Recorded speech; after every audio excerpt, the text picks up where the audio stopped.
Hello बच्चों, कैसे हो आप सभी का एक बार फिर से एन केमिस्ट्री क्लासेज में स्वागत है। आज हम देखने वाले आरएस नोमेनक्लेचर, यानी कोई भी कायरल कार्बन होगा उसका आरएस नोमेनक्लेचर अपन किस प्रकार से कैलकुलेट करते हैं। ठीक है ना। यानी लिखते हैं कॉन्फ़िगरेशन ऑफ कायरल सेंटर, यानी कायरल सेंटर का कॉन्फ़िगरेशन किस प्रकार से निकालते हैं अपन। ठीक है, कॉन्फ़िगरेशन ऑफ कायरल सेंटर।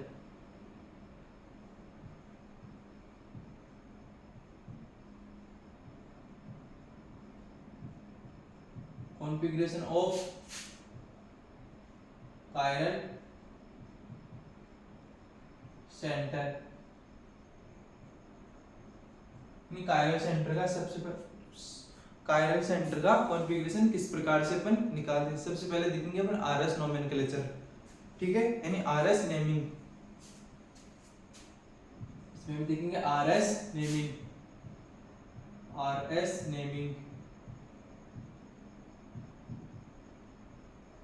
ठीक है, यानी आरएस नेमिंग किस प्रकार से अपन कोई भी कायरल कार्बन होगा उसकी आर या उसका कॉन्फ़िगरेशन आर होगा या एस होगा, अपन किस प्रकार से डिसाइड करते हैं। ठीक है, सबसे पहला देखेंगे उसमें क्या होगा। सबसे पहले प्रायोरिटी देनी है अपने को एटॉमिक नंबर पे। अगर एटॉमिक नंबर सेम हो तो सेकंड प्रायोरिटी देनी है अपने को एटॉमिक मास पे। तो सबसे पहले क्या लिखेंगे, first give priority on the basis of atomic number. यानी रूल नंबर क्या होता है, फर्स्ट क्या होगा, first give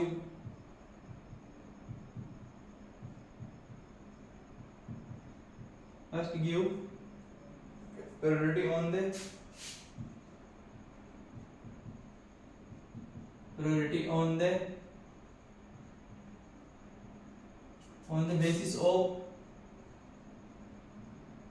basis of atomic number। सबसे पहले प्रायोरिटी देनी है अपने को एटॉमिक नंबर से।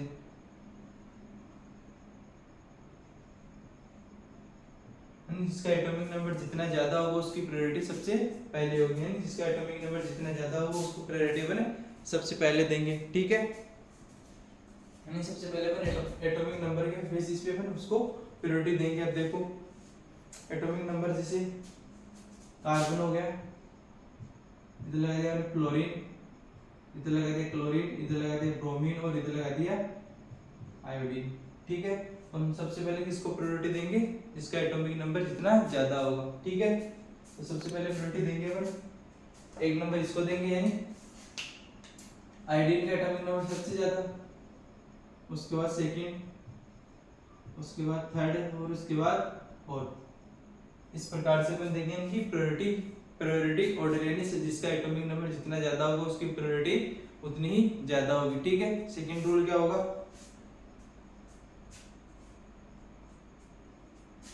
रूल सेकंड क्या होगा, रूल सेकंड होगा find check atomic number till end of the chain. Find check the atomic number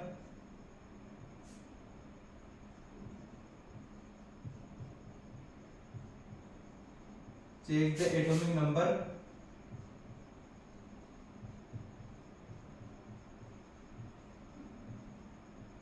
find check the atomic number till end of the chain, till of the find the atomic number till of the chain। ठीक है,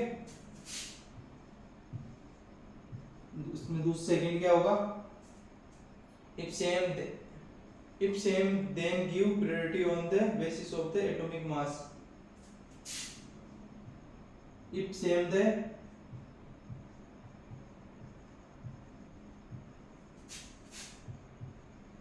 priority order of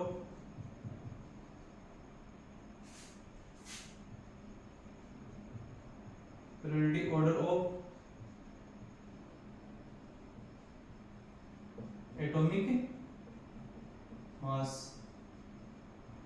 second rule क्या होगा, यानी अपने को अगर atomic number same हो तो किसके आधार पर अपने को प्रायोरिटी देनी है, एटॉमिक मास के आधार पर अपने को प्रायोरिटी देनी है। ठीक है, एटॉमिक नंबर देखो, एटॉमिक नंबर जैसे हाइड्रोजन, ड्यूटेरियम और ट्राइटियम, ठीक है। जैसे हाइड्रोजन हो गया, इसका 1 होता है, ड्यूटेरियम का क्या होता है 2 होता है, और ट्राइटियम का क्या होता है 3 होता है, ठीक है। तो सबसे पहले अपन को इसमें पीरियोडिक ऑर्डर देखना है, ठीक है। तो इनका एटॉमिक नंबर तो क्या होगा सेम होगा, ठीक है ना, 1h1 1, ठीक है। लेकिन एटॉमिक मास क्या होगा इनका डिफरेंट। अब जिसका एटॉमिक मास जितना ज्यादा होगा उसका पीरियोडिक ऑर्डर भी उतना ही ज्यादा होगा, ठीक है। तो देखो ट्राइटियम को सबसे पहले प्रायोरिटी देंगे, उसके बाद ड्यूटेरियम को, ठीक है, और उसके बाद हाइड्रोजन को, ठीक है। इस प्रकार से अपन प्रायोरिटी ऑर्डर देते हैं, ठीक है। उसी प्रकार और एग्जांपल देखो, ठीक है। और देखो अब जिसका एटॉमिक नंबर और किस किस का एटॉमिक नंबर कितना कितना क्या होगा, ठीक है।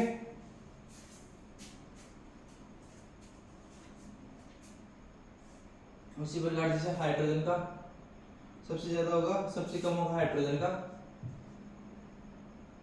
उसके बाद लिखेंगे अपन CH3 का। इस प्रकार से अपन इस प्रकार अपन प्रायोरिटी ऑर्डर दे देते हैं इसका, ठीक है ना। इसके बाद होगा NH2 का, उसके बाद होगा OH का, क्लोरीन का और ब्रोमीन का, ठीक है। सेकंड ऑर्डर क्या होगा, जैसे हाइड्रोजन उससे ज्यादा होगा CH, ठीक है। उससे ज्यादा होगा NH2 का, ठीक है। उसके बाद होगा OCH3 का, उसके बाद होगा SO3H, उसके बाद होगा Cl का, ठीक है। इस प्रकार से फिर इनका प्रायोरिटी ऑर्डर देते हैं, किसका सबसे ज्यादा एटॉमिक नंबर होगा उसी का अपन प्रायोरिटी ऑर्डर देते हैं। अब तीसरा रूल क्या होगा, और भी दे सकते हैं अपन। तीसरा रूल क्या होगा, रूल 3 तो लिखते हैं अपन, डबल बॉन्ड डुप्लीकेशन और ट्रिपल बॉन्ड ट्रिप्लीकेशन। क्या लिखेंगे, डबल बॉन्ड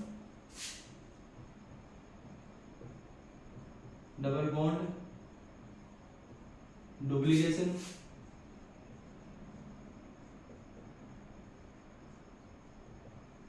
ठीक है, और ट्रिपल बॉन्ड ट्रिप्लीकेशन।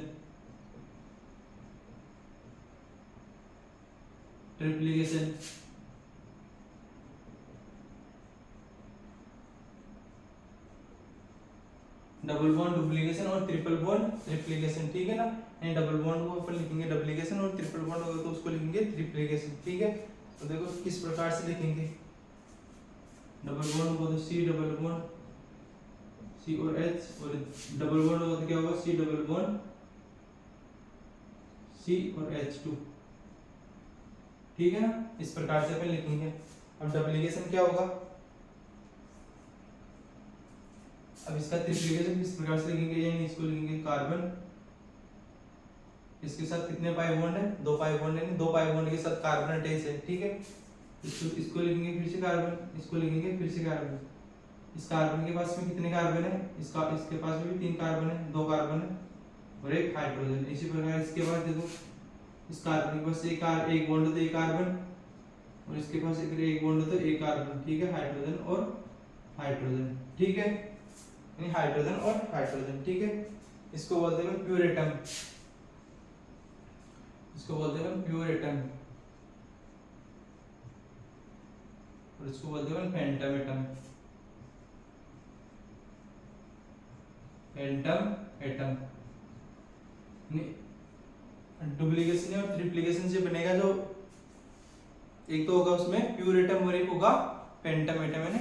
इसके पड़ोस में कौन सा एटम है और उसके पास उसके पड़ोस में कौन सा एटम है और कौन से बॉन्ड से कनेक्टेड है, ठीक है। इस प्रकार से हम इसमें प्रायोरिटी ऑर्डर देंगे, ठीक है। तो इसमें और इसमें किसका प्रायोरिटी ऑर्डर ज्यादा होगा, डबल बॉन्ड वाली, ट्रिपल बॉन्ड वाली का सबसे ज्यादा होगा डबल बॉन्ड वाली से, क्योंकि उसमें क्या है इसके पास है कार्बन कार्बन कार्बन, ठीक है, यानी इसके पास होगा कार्बन कार्बन कार्बन और इसके पास होगा कार्बन और कार्बन, ठीक है ना। इसके पास 3 कार्बन है और इसके पास 2 कार्बन है, ठीक है। इसी प्रकार क्या होगा, C ट्रिपल बॉन्ड CH और C ट्रिपल बॉन्ड N। इसमें किन किन का ज्यादा होगा, इनमें देखो, इनमें होगा C double bond C carbon, इधर भी कार्बन कार्बन कार्बन कार्बन और हाइड्रोजन, ठीक है। इसमें देखो कार्बन नाइट्रोजन, कार्बन के साथ फिर से नाइट्रोजन नाइट्रोजन, इसके साथ कार्बन और इसके साथ कार्बन, ठीक है। अब देखो कार्बन और कार्बन सेम, कार्बन और कार्बन सेम हो तो सेकंड एटम पे जाओ, यानी पेंटम एटम पे जाओ। आपकी बात पेंटम एटम पे देखो कार्बन, कार्बन से आगे क्या है, नाइट्रोजन। किसकी प्रायोरिटी ज्यादा होगी, सेकंड वाले की प्रायोरिटी। उसी प्रकार देखो अगला एग्जांपल देखो, अगले एग्जांपल में क्या होगा,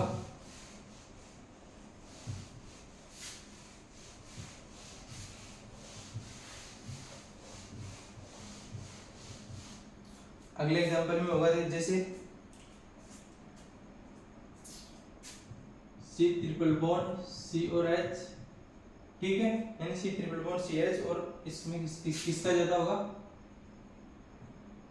कोई फिनाइल ग्रुप अटैच है उसके साथ, ठीक है।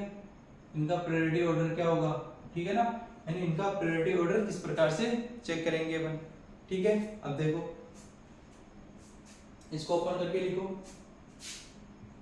कार्बन इसके साथ कार्बन, इसके साथ कार्बन, कार्बन इसके साथ कार्बन और इसके साथ कार्बन और इसके साथ हाइड्रोजन, ठीक है। उसी प्रकार से देखो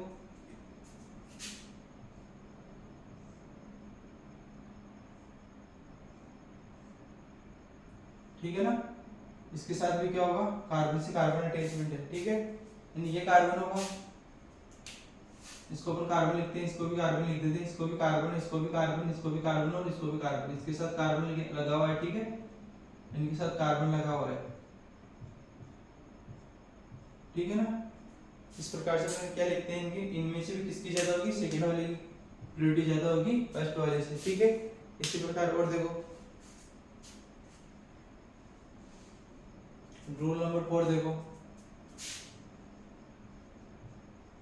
रूल नंबर 4 क्या होगा, आर और एस, अगर एक मॉलिक्यूल में आर और एस कॉन्फ़िगरेशन आ जाए तो सबसे पहले प्रायोरिटी किसको देंगे अपन, आर को पहले प्रायोरिटी देंगे एस से, ठीक है,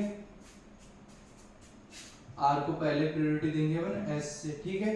उसी प्रकार अगर ई और जेड आ जाए, ई और जेड आ जाए तो सबसे पहले अपन ई को पहले प्रायोरिटी देंगे जेड से, ठीक है, जेड को पहले प्रायोरिटी देंगे ई से, ठीक है ना, जेड को पहले प्रायोरिटी देंगे ई से, ठीक है। अगला देखो सिस और ट्रांस आ जाए तो सिस को पहले प्रायोरिटी देंगे अपन ट्रांस से, ठीक है, सिस पहले आ जाए ट्रांस से, सिस को पहले प्रायोरिटी देंगे अपन ट्रांस से, ठीक है। और पी और एस में, ठीक है, और आर आ जाए, आर और आर को पहले प्रायोरिटी देंगे अपन एस और एस से, ठीक है। उसी प्रकार एटम और लोन पेयर में किसको देंगे, एटम को पहले देंगे अपन और लोन पेयर को बाद में देंगे, ठीक है, एटम को पहले देंगे और लोन पेयर को बाद में अपन प्रायोरिटी देंगे, ठीक है ना, यानी एटम को पहले देंगे और लोन पेयर को बाद में अपन प्रायोरिटी देंगे, ठीक है। अब लिखेंगे अपन कायरल कार्बन, थोड़ा सा एक चीज और लिखो इसमें, यहाँ लिख देता हूँ, रूल नंबर 5 लगा के लिख देता हूँ इसको। रूल नंबर 5 क्या होगा,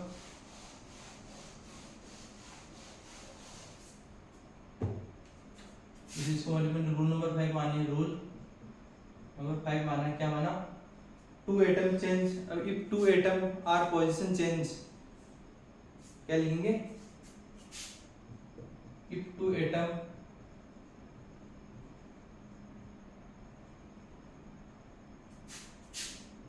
एटम्स आर पोजीशन चेंज, ठीक है, यानी टू एटम की पोजीशन चेंज करोगे तो कॉन्फ़िगरेशन ऑलवेज चेंज, यानी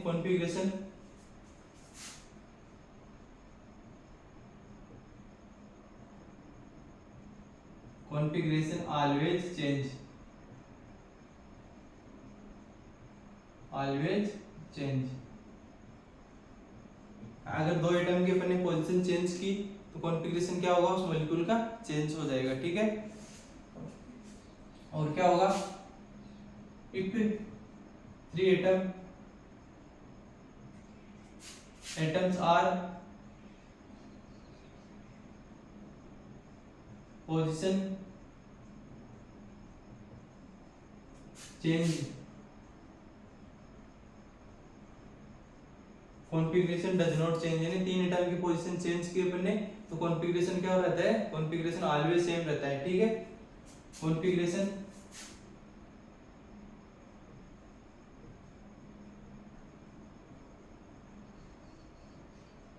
कॉन्फ़िगरेशन ऑलवेज सेम रहता है उस मॉलिक्यूल का, ठीक है। अगर दो एटम की पोजीशन चेंज की तो कॉन्फ़िगरेशन चेंज हो जाता है, ठीक है। और 3 एटम की पोजीशन चेंज की तो कॉन्फ़िगरेशन सेम रहता है, ठीक है ना। और क्या लिखेंगे, क्लॉकवाइज चलोगे, रूल नंबर 6 क्लॉकवाइज चलोगे,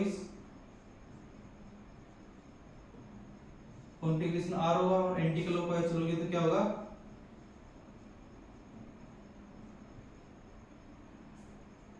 एंटी क्लॉकवाइज चलोगे तो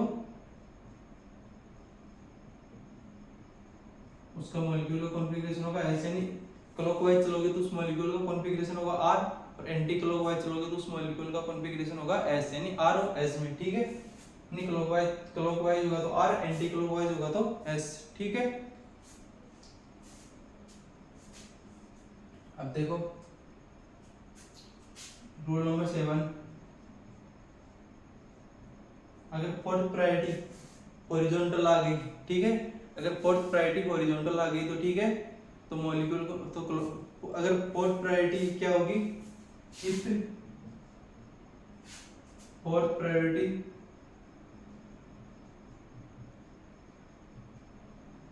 हॉरिजॉन्टल,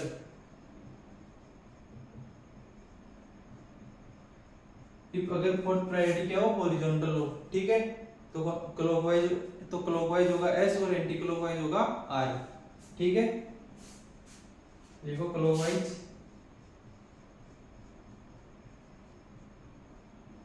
होगा एस और एंटी क्लॉकवाइज होगा आर।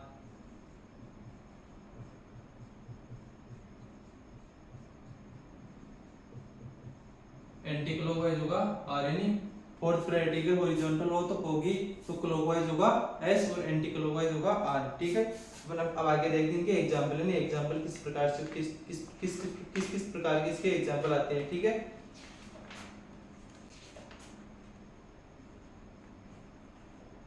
ये कंडीशन होगी फिशर पोजीशन में, यानी ये कंडीशन इसके लिए एप्लीकेबल है, फिशर मॉलिक्यूल के लिए, फिशर मॉलिक्यूल के लिए। फिशर मॉलिक्यूल में क्या होगा, क्लॉकवाइज होगा तो आर और एंटी क्लॉकवाइज होगा तो एस, अगर है क्या, क्लॉकवाइज होगा तो आर, एंटी क्लॉकवाइज होगा तो एस, ठीक है। अगर फोर्थ प्रायोरिटी क्या हो, हॉरिजॉन्टल हो, ठीक है, हॉरिजॉन्टल मतलब अबव में हो फोर्थ प्रायोरिटी, तो उसका कॉन्फ़िगरेशन क्या हो जाता है, चेंज हो जाता है, या फिर अपने को 3 एटम की पोजीशन चेंज करनी पड़ेगी, तब जाके उस मॉलिक्यूल का कॉन्फ़िगरेशन अपन कैलकुलेट कर पाएंगे, ठीक है। आगे देखेंगे अपन इसके एग्जांपल। हाँ, तो अपन एग्जांपल देखते हैं, ठीक है। इनका आरएस कॉन्फ़िगरेशन किस प्रकार से अपन कैलकुलेट करते हैं। सबसे पहले इसके एक फिशर प्रोजेक्शन में हॉरिजॉन्टल क्या होता है, जो ये फिशर प्रोजेक्शन में इसको तो अपन मानते हैं अपन अबोव में और इसको मानते हैं अपन बिलो में, ठीक है। इसको मानते हैं हॉरिजॉन्टल और इसको मानते हैं वर्टिकल, ठीक है। नहीं, हॉरिजॉन्टल मतलब अबोव में और वर्टिकल होगा मतलब बिलो में, ठीक है ना। फिशर पोजीशन इस प्रकार से होती है, ठीक है ना। लेकिन अपन लिखते हैं इसको डायरेक्ट 2D में लिखते हैं, तो 2D में इस प्रकार से दिखाई देती है वो, ठीक है। तो सबसे पहले किसको प्रायोरिटी देंगे, सबसे पहले अपन प्रायोरिटी देंगे क्या, किसको, ऑक्सीजन को, तो इसको देंगे 1, ठीक है। उसके बाद देंगे 2, ठीक है। सेकंड प्रायोरिटी देंगे अपन एल्डिहाइड को, ठीक है। थर्ड प्रायोरिटी देंगे एथेनॉल को, और फोर्थ प्रायोरिटी देंगे अपन इसको, ठीक है। यानी फोर्थ प्रायोरिटी देंगे अपन हाइड्रोजन को, ठीक है। अब क्लॉकवाइज होगा यानी एंटी क्लॉकवाइज है ना, एंटी क्लॉकवाइज होगा तो इस मॉलिक्यूल का कॉन्फ़िगरेशन क्या होगा। अब देखो एंटी क्लॉकवाइज नहीं क्लॉकवाइज आ रहा है 1 से 2 2 से 3, तो इस मॉलिक्यूल का कॉन्फ़िगरेशन क्या होगा, मॉलिक्यूल का कॉन्फ़िगरेशन होगा R, ठीक है ना। उसी प्रकार सेकेंड मॉलिक्यूल में देखो सबसे ज्यादा सबसे हाईएस्ट प्रायोरिटी किसको देंगे, ऑक्सीजन और सल्फर में से सल्फर की सल्फर को सबसे ज्यादा, ठीक है। फर्स्ट प्रायोरिटी किसको देंगे, सल्फर को। सेकंड प्रायोरिटी किसको देंगे, इसको ऑक्सीजन को, ठीक है। थर्ड प्रायोरिटी देंगे अपन इसको एसिड को, और फोर्थ प्रायोरिटी देंगे इसको CH3 को, ठीक है। अब देखो अब इसमें देखो 1 से 2 2 से 3 मतलब किससे जा रहा है, एंटी क्लॉकवाइज, एंटी क्लॉकवाइज इसका कॉन्फ़िगरेशन होगा S, ठीक है ना। इसका कॉन्फ़िगरेशन होगा S कॉन्फ़िगरेशन होगा, ठीक है। इसमें देखो 1 सबसे पहले 1 किसको देंगे, आयोडीन को, और सेकंड उसको देंगे ब्रोमीन को, 3 और 4, ठीक है। अब देखो फोर्थ प्रायोरिटी क्या है इस बार, हॉरिजॉन्टल है, हॉरिजॉन्टल है तो क्या होगा, कॉन्फ़िगरेशन क्या हो जाता है, चेंज। इसके हिसाब से देखें ना तो कॉन्फ़िगरेशन क्या आ रहा है R, लेकिन R कन्वर्ट किस में हो जाता है S में, ठीक है ना। इसके हिसाब से देखें तो कॉन्फ़िगरेशन आ रहा है R नहीं S, एंटी क्लॉकवाइज है ना S, तो लेकिन S किस में कन्वर्ट हो जाता है, R में कन्वर्ट हो जाता है, ठीक है ना। इस प्रकार से अपन इस मॉलिक्यूल का कॉन्फ़िगरेशन अपन चेक कर लेते हैं, ठीक है। उसी प्रकार से देखो इसमें देखो सबसे ज्यादा किसको प्रायोरिटी देंगे, अपन नाइट्रोजन को, ठीक है। नाइट्रोजन के बाद किसको देंगे अपन, एसिड को, थर्ड देंगे अपन एल्डिहाइड को, और फोर्थ प्रायोरिटी देंगे अपन साइनाइड को। यानी फोर्थ प्रायोरिटी फिर कैसे आ गई, हॉरिजॉन्टल आ गई, हॉरिजॉन्टल आ गई, इसको फोर्थ प्रायोरिटी फिर से क्या आ गई, हॉरिजॉन्टल आ गई, हॉरिजॉन्टल आ गई तो इसको क्या करना है, अपने को चेंज करना है। तो क्या होगा 1 से 2 2 से 3, ठीक है। इस प्रकार से जा रहा है, ठीक है। तो कॉन्फ़िगरेशन क्या होगा, इसके हिसाब से देखिए कॉन्फ़िगरेशन आ रहा है S, लेकिन कॉन्फ़िगरेशन किस में कन्वर्ट हो जाएगा, S कॉन्फ़िगरेशन चेंज होगा किसमें, R में, ठीक है। इसी प्रकार से अगला देखो इसका, देखो इसमें किसको सबसे पहले प्रायोरिटी देंगे, सबसे पहले देंगे क्लोरीन को, एक नंबर होगा क्लोरीन को, ठीक है। उसके बाद देखो हाईएस्ट प्रायोरिटी किसको देंगे, ऑक्सीजन को, दूसरा ऑक्सीजन होगा, तीसरे क्या होगा एथेनॉल, और फोर्थ क्या होगा मेथेनॉल, मेथेन, ठीक है ना, एथेन और मेथेन, ठीक है। अब देखो इसमें फिर से क्या आ गई, फोर्थ प्रायोरिटी क्या आ गई, अबव में आ गई, फोर्थ प्रायोरिटी अबव में आ गई तो कॉन्फ़िगरेशन क्या हो जाएगा, फिर से इसका कॉन्फ़िगरेशन चेंज हो जाएगा, ठीक है। कॉन्फ़िगरेशन चेंज होगा तो क्या होगा, कैसे दिखाई दे रहा है, तो S कॉन्फ़िगरेशन जा रहा है इसका R कन्वर्ट हो जाएगा S में, ठीक है। इसी प्रकार से देखो इसमें इसका सबसे पहले देंगे इसको, सेकंड बाद में इसको ब्रोमीन क्लोरीन को, थर्ड इसको, और फोर्थ इसको एथेन को, ठीक है। अब इसमें देखो फोर्थ प्रायोरिटी फिर से क्या आ गई, इसमें फोर्थ प्रायोरिटी फिर से क्या आ गई, अबव में आ गई, फोर्थ प्रायोरिटी अबव में आ गई तो इसको सबसे, तो इसका कॉन्फ़िगरेशन भी क्या होगा चेंज, या तो 3 एटम की क्या करो पोजीशन चेंज करो, ठीक है, या तो 3 एटम की पोजीशन चेंज करो या फिर उसका कॉन्फ़िगरेशन चेंज करो, ठीक है। अगर 3 एटम की अपन पोजीशन भी चेंज करते हैं तो मॉलिक्यूल का कोई कॉन्फ़िगरेशन चेंज नहीं होता है, ठीक है। अब देखो किस प्रकार से जा रहा है इसका कॉन्फ़िगरेशन, इसके हिसाब से देखें तो कॉन्फ़िगरेशन आ रहा है इसका S, लेकिन S कॉन्फ़िगरेशन किस में कन्वर्ट हो जाता है R में, ठीक है। इसी प्रकार इसमें देखो ऑक्सीजन और कार्बन और ऑक्सीजन में सबसे पहले किसको देंगे, ऑक्सीजन को, उसके बाद एसिड को, सेकंड प्रायोरिटी, ठीक है। थर्ड प्रायोरिटी किसको, और फोर्थ प्रायोरिटी हाइड्रोजन को, ठीक है। इस बार देखो फोर्थ प्रायोरिटी किस पे आ रही है, वर्टिकल मतलब बिलो द प्लेन आ रही है, ठीक है। बिलो द प्लेन आ रही है तो कॉन्फ़िगरेशन क्या रहता है, सेम रहता है, ठीक है। यानी कॉन्फ़िगरेशन कोई भी कॉन्फ़िगरेशन में बिल्कुल भी चेंजेस नहीं होगा, ठीक है, बिल्कुल भी चेंजेस नहीं होगा। तो इसका कॉन्फ़िगरेशन क्या होगा 1 से 2 2 से 3 और 3 से 4, कॉन्फ़िगरेशन होगा इसका S, ठीक है। उसी प्रकार इसमें देखो इस मॉलिक्यूल का कॉन्फ़िगरेशन अपन किस प्रकार से कैलकुलेट करते हैं, यानी इस मॉलिक्यूल का कॉन्फ़िगरेशन किस प्रकार से अपन कैलकुलेट करेंगे, ठीक है। अब फोर्थ सबसे पहले तो इसमें देखो फर्स्ट प्रायोरिटी किसको देंगे, OH को, ठीक है। सेकंड किसको देंगे, इसमें भी आ रहा है कार्बन, इसमें भी आ रहा है कार्बन, कार्बन कार्बन के बाद इसमें आ रहे हैं 2 ऑक्सीजन, इसमें 1 ऑक्सीजन और 1 कार्बन आ रहा है, तो सेकंड प्रायोरिटी किसको देंगे अपन, इसको। थर्ड प्रायोरिटी इसको और फोर्थ प्रायोरिटी इसको देंगे, इस हाइड्रोजन को देंगे, ठीक है। अब देखो फोर्थ प्रायोरिटी फिर से क्या आ गई, वर्टिकल आ गई ना, हॉरिजॉन्टल आ गई, हॉरिजॉन्टल आ गई तो इस मॉलिक्यूल का क्या होगा, कॉन्फ़िगरेशन चेंज होगा, ठीक है। यानी फोर्थ प्रायोरिटी फिर से क्या आ गई, हॉरिजॉन्टल, हॉरिजॉन्टल आते ही इस मॉलिक्यूल का कॉन्फ़िगरेशन क्या होगा, चेंज होगा। क्या अपने हिसाब से तो क्या आ रहा है कॉन्फ़िगरेशन 1 2 3, मतलब कॉन्फ़िगरेशन क्या आ रहा है, एस कॉन्फ़िगरेशन चेंज किसमें होगा, आर में कॉन्फ़िगरेशन चेंज होगा, यानी एस कॉन्फ़िगरेशन किसमें चेंज होगा, आर में, ठीक है। इसी प्रकार देखो इस मॉलिक्यूल का देखो, इसको सबसे पहले प्रायोरिटी देंगे, इसके बाद सेकंड इसको, थर्ड इसको और फोर्थ हाइड्रोजन को, ठीक है। इस प्रकार से अपन इसको प्रायोरिटी देंगे, ठीक है। तो इस मॉलिक्यूल का कॉन्फ़िगरेशन क्या होगा, ठीक है। तो इस मॉलिक्यूल का अपन कॉन्फ़िगरेशन निकालेंगे, तो किस प्रकार से इस मॉलिक्यूल का अपन कॉन्फ़िगरेशन कैलकुलेट करेंगे, ठीक है। अब देखो 1 से 2 और 2 से 3, ठीक है, यानी 1 से 2 और 2 से 3, तो क्या होगा 1 से 2 और 2 से 3, ठीक है। तो कॉन्फ़िगरेशन क्या होगा, इसके हिसाब से देखें तो कॉन्फ़िगरेशन आ रहा है एस, लेकिन एस इसमें कन्वर्ट होता है, एस कॉन्फ़िगरेशन चेंज हो जाता है आर में, ठीक है ना। इस प्रकार अपन किसी भी मॉलिक्यूल का क्या देखते हैं, आरएस नोमेनक्लेचर, अपने सिलेबस के हिसाब से तो आरएस नोमेनक्लेचर इस प्रकार आरएस तक की दे रखा है नोमेनक्लेचर, बाकी एडवांस में देखें ना तो सिस ट्रांस ईजे इस प्रकार से भी अपन नोमेनक्लेचर किसी भी मॉलिक्यूल का कैलकुलेट कर सकते हैं। तो अपना आरएस नोमेनक्लेचर क्या हुआ, यहाँ पर हुआ खत्म, ठीक है।